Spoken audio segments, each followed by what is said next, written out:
Hey, it's Jo here, and today we're looking at websites as a learning tool. So, what are the technical aspects of a website? Well, they're an example of read, write, web, and the website name is called the domain, and it's usually owned by an individual or group or organization.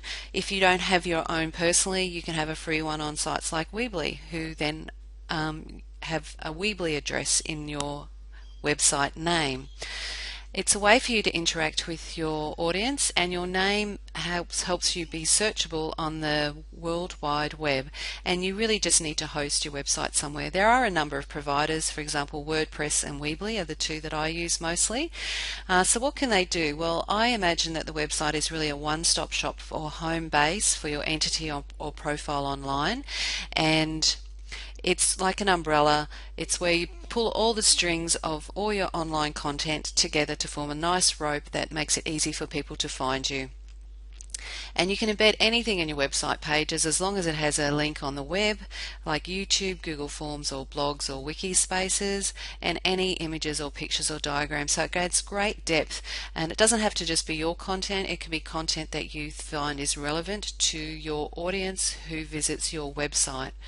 So what is the definition? Well, it's a place on the World Wide Web, www, that contains information about a person, organization, and that usually consists of many web pages joined by hyperlinks. And it's made available for any individual, company, or educational institution, government, or organization. It's really a right of business now. If you have a business card, you should have a website.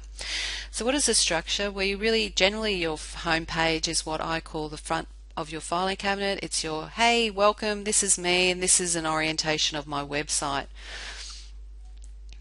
And then you have individual pages behind that home page, which are like, I imagine them as being like the individual hanging files in my filing cabinet. And you can choose for those pages if you choose to publish them, or they could be hidden. They could be membership only, so people need a password to get access, and people can subscribe to your website, and that means that they automatically get information and emails from you. And it's as simple as saving, editing, and publishing your pages on your website. So what learning outcomes does it support? Well, the role of the teacher is to be the organizer and the publisher. It's about you deciding for what project does this learning tool support, and then just organizing it. Students will have fun with that, no doubt whatsoever, because they love producing website and content on the web, and it's all about having the students asking themselves the right questions about what they can contribute. What other information can I find on the web that is relevant to this topic? And so very learner-centered, and they get that instant reward feedback because it's published on the World Wide Web. And it's fantastic for civic success because this is the world that our kids are growing into. So what are some personal applications that I see for the website? Well, the pluses are that it's a real world tool. It's the way the world is. If you have a business card before, and most individuals have a website because it's that online profile.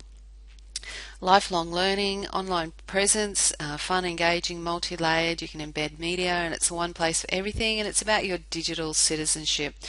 The minuses are there could be some costs involved if you don't build it yourself. It's like how long is a piece of string, and can be very expensive if you let it.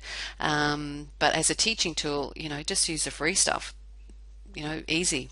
It's about having access for all, and it's respecting other people's comments, and the implications are maybe you don't get the name that you want for your website.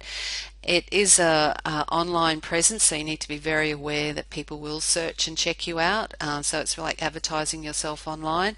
Fantastic multi-layered learning potential, and a central resource or location for all your online activity and resources that you've created, which I think is awesome.